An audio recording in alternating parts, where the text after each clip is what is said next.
BR news కి స్వాగతం. పర్చూరులోని ఓ timber డిపోలో అర్ధరాత్రి ఎగసిపడుతున్న మంటలను అదుపు చేయడానికి 3 గంటల నుండి తీవ్రంగా శ్రమిస్తున్న చీరాల చిలుకలూరిపేట అగ్నిమాపక సిబ్బంది. విద్యుత్ షార్ట్ సర్క్యూట్ వల్లే మంటలు వ్యాపించి ఉంటాయని అనుమానం. మంటల్లో ఒక కారుతో పాటు కలపదుంగలు కూడా పూర్తిగా దగ్ధం కావడంతో భారీగా ఆస్తి నష్టం.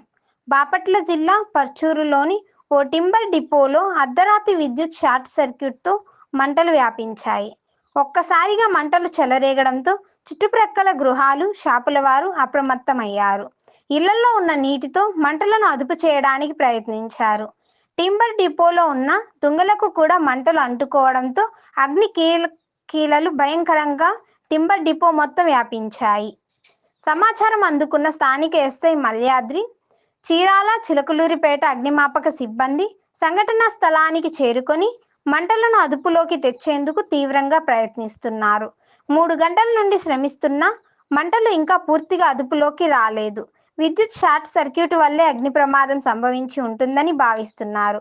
ఈ ప్రమాదంలో ఒక కారుతో పాటు కలప దుంకలు కూడా పూర్తిగా దగ్ధం కావడంతో భారీగా ఆస్తి నష్టం జరిగి ఉంటుందని అంచనా వేస్తున్నారు.